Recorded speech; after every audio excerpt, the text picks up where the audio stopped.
Seguimos aquí en su espacio Voz para el Cambio. Por primera vez tenemos aquí el lujo de recibir a Luis Carvajal. Hace años lo invitábamos, pero no había manera. No es que no quiera venir, es un maestro con una agenda muy ocupada, ocupadísima su agenda, sobre todo el tema ambiental, que lo tiene de brinco en espanto en todos los rincones del país, porque anda como un Quijote defendiendo la patria en materia ambiental, que significa al mismo tiempo defenderla en términos políticos, en términos económicos, en términos de su propia existencia. Porque si no cuidamos la naturaleza, nuestro bosque, nuestros ríos, cada una de las plantas que tiene la geografía nacional, hay que cuidarla. Hay que cuidar hasta una mata de verdolaga. Hay que cuidar el más aparentemente insignificante de los insectos en el suelo, porque ellos cumplen una labor necesaria, determinada, para mantener el equilibrio, flora y fauna, para poder conservar la vida, las especies. Entonces Cuchito, como le dicen sus amigos, yo siempre digo Luis Carvajal, pero bueno, Cuchito, ¿no? Nunca tiene tiempo para estar con nosotros. Los días para él deben tener 40 horas y aún así no le alcanzaría. Pero bueno, Narciso lo llamó anoche o ayer en el día y le dijo, yo no puedo ir a Voz para el Cambio, hay que ir, te encomiendo la tarea. Y entonces él, que no es muy dado a negársele a ese hombre de sonrisa inocente, le dijo que sí. Aunque anoche dice, si no le digo que sí a Narciso, no voy al programa, porque también se le presentan cosas. En el país uno se encuentra con un fenómeno digno de estudio, y a mí se me ocurrió esta madrugada pensar en eso. Un Estado, las fuerzas institucionales de una nación, llámese Poder Ejecutivo, Congreso, Guardia, Policía, Ministerio de Agricultura, los alcaldes, los jefes de la ciudad, son los más llamados a cuidar los recursos ambientales que tiene una nación, porque ellos son, digamos que los guardas, los custodias de la nación. Y sin embargo, en la República Dominicana son los hombres y las mujeres de pueblo los que tienen un mínimo de conciencia, los que tienen que enfrentarse al Estado para defender el patrimonio forestal de la República, el patrimonio ambiental de la República. Luis Carvajal, ¿qué es lo que pasa en la República Dominicana? Que nosotros, desde la sociedad, para defender el patrimonio ecológico del país, tenemos hasta que recibir palos y golpes y pedradas y bombazos y empujones y macanazos de los estamentos de fuerza coercitivos del Estado. ¿Por qué ocurre esta cosa en la República Dominicana? Por una razón sencilla. Es que la base de recursos naturales es la base de generación de riquezas. Cuando no es casual que sean las familias que tradicionalmente han tenido más poder, digamos los dueños históricos de los grandes espacios en República Dominicana, sean los grandes depredadores. Y es lo que tú ves en Valle Nuevo y lo que te encuentras en muchas otras áreas. Cuando de repente una persona ocupa un lugar como Sierra de Bauruco, que debe producir agua para toda la comunidad, hace un desmonte en un bosque especializado en producir agua para generar riqueza rápidamente, está empobreciendo a toda la población y para beneficiarse a sí mismo. Y es lógico que la población, en la medida que ha ido tomando conciencia, reaccione. Por eso la lucha ambiental hoy es una lucha primero por el patrimonio. La gente usa mucho la palabra patria, y patria es patrimonio. Patrimonio es lo que tenemos, una nación que vive sobre una base de recursos.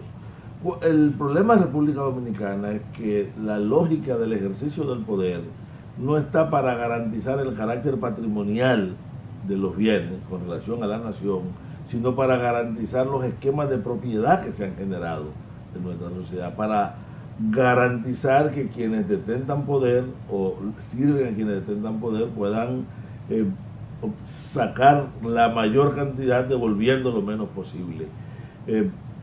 Cuando una persona mete la boca de una grúa sobre un río, rompe el nivel freático, saca las arenas y la tira sobre la cama de un camión, probablemente tú dirás, bueno, está haciendo una actividad económica lícita, va, lo vende, pero ese río al que yo le rompí el nivel freático, el agua va a profundizarse ligeramente. Y esa profundización hace que las plantas que están en todo el alrededor, si no tienen raíces que puedan profundizar también, desaparezcan. Entonces empieza a cambiar la naturaleza de la vegetación, creando ese fenómeno que se llama aridización, o sea, especies que van a ir tolerando estas nuevas condiciones. Y esa aridización de la zona implica un empobrecimiento para el productor agrícola, una dificultad para el que saca el agua para el consumo humano o para las propias dinámicas del ecosistema. Eso que empobrece a toda la población está enriqueciendo a uno. Ese papel desigual de enriquecer a muy pocos sobre la base de empobrecer a toda la población es lo que tiene que evitar un poder que está al servicio de una nación. Ahora mismo la prioridad del Estado Dominicano debe ser producir agua. Mucha gente habla en estos días de la sequía, pero en realidad nuestro problema no es la sequía, nuestro problema es un déficit estructural de agua y un incremento de la vulnerabilidad de los fenómenos climáticos, incluyendo la propia sequía. Pero la situación ambiental que nos produce, que si viene una tormenta, tampoco tenemos agua, porque ella baja toda de manera inmediata, porque erosiona los suelos. Y esa agua que debió estar disponible a lo largo de todo un año, en cuestión de horas baja de la montaña y termina inundándonos. Y la sequía que viene posterior está asociado a esa misma agua que se fue rápido. Pero tanto el agua que se va rápido como el agua que no está, la que no puede llegar, porque la lluvia no produce ríos, la verdadera agua de los ríos la produce la condensación sobre la vegetación, esa agua que no está y la que se fue rápido son la expresión de una misma situación que es la sanidad de la cuenca. El ejercicio político de un Estado que mira a su población, lo primero que debe conservar es el recurso principal, que es el recurso agua. Si ese recurso agua se deteriora, entonces se deteriora todo el proceso productivo, toda la calidad de vida y los procesos se encarecen. Una familia en Los Minas a la que le llega agua una vez a la semana y una familia a la que le llega el agua todos los días, mira, a la que le llega agua una vez a la semana gasta mucho más en agua. No solamente dispone menos, pero le sale mucho más costosa. Y en la población dominicana se da una situación extrañísima. Para los pobres, el agua tiene un costo entre 14 y 22 veces superior que para los ricos, el agua que le llega. ¿Por qué? Porque como le tiene que gastar en transportarla, a veces en pagar por una cubeta, como dispone de escasa disponibilidad, tiene que sacar una parte mayor de su presupuesto para disponer del agua. En una familia de clase media, estoy dando estadísticas oficiales de la República Dominicana, en cualquiera de las ciudades nuestras, el promedio por metro cúbico de agua que consume la familia gasta son alrededor de 7 pesos. Pero para una familia pobre, el promedio por metro cúbico son 350 pesos. Cuando uno ve esa enorme diferencia, dice, pero ¿cómo es posible? ¿Cómo es posible que para los pobres la misma agua les cueste más? Eso no se ve. Sin embargo, uno de los factores primarios de empobrecimiento y de pérdida de calidad de vida está en la disponibilidad, estoy hablando ahora en cantidad del agua. Cuando vemos el otro fenómeno, que es la calidad del agua, su calidad microbiológica, su calidad química y física, también nos damos cuenta que una de las expresiones mayores de la pobreza es la mala calidad con la que le llega el agua. Una familia en un barrio tiene que o compra un galón de agua o la hierve o la filtra o le pone cloro, pero como no todo el mundo tiene el entrenamiento para el manejo del cloro, no sabe, por ejemplo, que yo no puedo usar un cloro en un espacio metálico porque los clorometales son muy tóxicos y se generan por contacto, o al revés, sobreexpongo al nivel de cloro y por lo tanto genero toda una serie de enfermedades asociadas que no están contabilizadas en la morbilidad general de la sociedad. Fíjate cómo el agua, no solamente básico para la producción, básico para el consumo, básico para la salud, termina marcando uno de los niveles de consumo inobviable. Una familia no puede no gastar en agua. Si usted no tiene agua, usted hace lo que sea para conseguirlo. Y si en tu casa no hay comida y no hay agua, tú vas a buscar el agua primero. Pero a la vez, esa agua que no te llega, te deteriora también la forma en que tú manejas el sanitario en tu casa y en el que tú limpias. Y por lo tanto, la indisponibilidad de agua o la disponibilidad de mala calidad de agua termina siendo un factor asociado a otras formas de presión y de contaminación. Y volvemos de nuevo entonces a que lo que no tenemos en el Estado son políticas centrales que prioricen la producción de agua.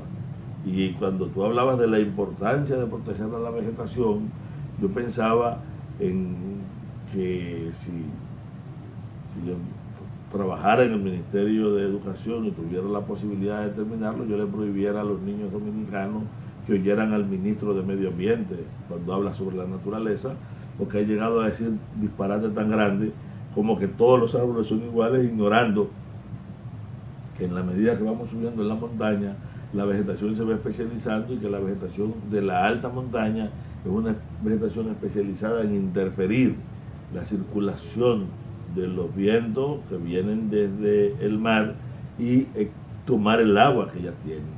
Ese fenómeno de condensación que ocurre en la alta montaña, ocurre llueva o no llueva, las 24 horas del día, todos los días del año, de cualquier año. Y eso pasa cada segundo, cada minuto, cada hora. No deja de ocurrir nunca. Cuando yo elimino la vegetación, termino pensando que la cantidad de agua que me va a circular por los ríos es la que viene de la lluvia. Pero usted ve que a veces se pasa un año y no llueve y hay ríos que permanecen agua. Yo estuve en Loma Miranda como estudiante la semana pasada y habiendo una crisis general de sequía y estando muchos de los principales caños secos, allí sigue fluyendo agua sin estar lloviendo. Esa agua viene de la foresta. Claro, viene de la foresta, viene de la condensación. Por eso la necesidad de definir una política de manejo forestal adecuado, que no nos confunda lo que son las plantaciones comerciales legítimas, válidas y necesarias del bosque de protección y sobre todo del bosque nativo y endémico que ocurre en zonas que están fundamentalmente protegidas y que son de la predilección de los grandes destructores por tres razones. Una, porque no le cuesta nada el terreno. El hecho de Saturnino Espinal y Manuel Espinal y que están en Sierra de Bauruco, apoyados por los politiqueros locales y con el respaldo del propio Ministerio de Medio Ambiente, estas personas que están allí van a esos sitios no es ni siquiera porque sea mejor o peor, porque es un terreno público que no les costó nada. Lo segundo, porque además en esos lugares está el agua y ellos no tienen que preocuparse por esa infraestructura hídrica. Pero hay un tercer componente y es porque a ellos no les importa. Cuando eso se degrade, se erosione y deje de tener valor, ellos simplemente se irán a otro lugar. Tienen la posibilidad, ya ellos generaron una economía aprovechando la productividad natural de ese espacio, y esa economía que está basada en la productividad natural de ese espacio no le importó haber afectado la economía de los productores. Vamos a seguir con el caso del Bauruco para poner un ejemplo concreto. La gente que había invertido en proyectos, por ejemplo, de producción de mango o en otros cultivos, al no disponer de riego, fracasaron. Pero el fracaso de estos que están abajo es el triunfo de los que están arriba. El hecho de que de repente la hidroeléctrica de Bulito esté produciendo mucho menos energía, y en vez de producir por espacio de 8 a 12 horas, cuando logra producir se turbina 1 o 2 horas y ahí pasa el tiempo sin producir, implica una crisis de agua tanto para la parte dominicana, que utiliza la mitad de esta energía, como para la parte haitiana, y lo mismo está ocurriendo con la posibilidad de desarrollo estructural para toda una región. Entonces fíjate cómo hay un vínculo muy estrecho entre política ambiental y política de desarrollo, entre política ambiental y calidad de vida, entre la economía de la gente en sus hogares y la calidad de vida. Poca gente sabe que la frecuencia con la que te llega el agua aquí en el Gran Santo Domingo tiene que ver con lo que pasa en Valle Nuevo, porque mucha gente no sabe que se bañan los que están de este lado del puente de Santo Domingo Este con agua que viene de los Haitises y los que están del otro lado con agua que viene de Valle Nuevo. Hablamos de dos zonas protegidas fundamentales para el país, que terminan sosteniendo desde el punto de vista ambiental, a través del hilo central que es el agua, de ese eje que es el agua, a lo que ocurre en todo el Gran Santo Domingo. pero para todo el país la existencia de la cordillera central o la existencia de sistemas como la septentrional, con Quitepuela, con la reserva de los maguajonejos, con los negros, o los haitises, con toda la importancia que tiene, es fundamental. Por eso, una pregunta, ¿qué es lo que pasa en el país? Bueno, pues en el país pasa que desde el poder político que nos gobierna no hay una visión para defender el carácter patrimonial y por lo tanto el interés primario de la nación. Eso conduce a una depredación sin límite, una falta de regulación, una aplicación asimétrica de la ley, donde, bueno, un pequeño campesino que por necesidad está haciendo cualquier labor en alguna de las montañas, fuertemente reprimido, pero los grandes capitales que son capaces de interferir el agua, de construir grandes infraestructuras, de hacer enormes desmontes, de contratar miles y miles de mano de obra, no son tocados. Peor aún, llegan a un sitio y encuentran que una persona está fumigando una plantación de cebolla, y lo que te voy a decir es un caso real, en el Alto Yaguate. Y lo apresan y lo llevan y hasta palo le dan. Oye, mucha gente lo aplaude, pero ocurre que el dueño del cultivo, el que lo contrató, nadie lo toca. No solamente no lo tocan, no lo mencionan. Cada vez cuando discutíamos Valle Nuevo, nosotros siempre hicimos un esfuerzo por conocer los nombres, dar a conocerle al país los nombres de quién era que estaban. Y cuando usted veía en el inventario, encontraba que los apellidos eran los apellidos más sonoros de República Dominicana y era la oligarquía tradicional. Pero nosotros seguíamos pensando que había un conuquismo pequeño, que eran los pequeños, cuando el verdadero problema era la riqueza extrema. Entonces esa capacidad indecente de la riqueza extrema, de poder torcer el poder y de saltarse por encima de las leyes, y de poder incluso, oye, la riqueza extrema es tan descarada que tiene la capacidad de transmitir sus culpas a otros. O sea, el pecado que te comete Espinal en Bauruco, se lo quieren aplicar a la mano de obra haitiana que ellos han contratado. Te dicen, los haitianos están depredando la sierra de Bauruco. Carajo, están trabajando en la parcela de Manuel Espinal y de José Espinal, que han desmontado, pues lo han contratado para desmontar. Y para colmo, además de que cuando le pagan un nivel de salario de miseria, y no hay absolutamente ningún nivel de seguridad social ni ningún otro tipo de vínculo, y muchas veces para no pagarle, cuando cierran los ciclos de cosecha, ellos mismos lo denuncian a la migración, producen una represión que sirve para los golpes de pecho nacionalistas, más que para abordar con profundidad un problema, y terminamos vinculando de nuevo el problema del manejo del recurso ambiental con una forma de ejercicio del poder, porque nada expresa las relaciones de poder en una sociedad como las relaciones en la forma de utilizar y de conservar, de manejar en sentido general los recursos naturales.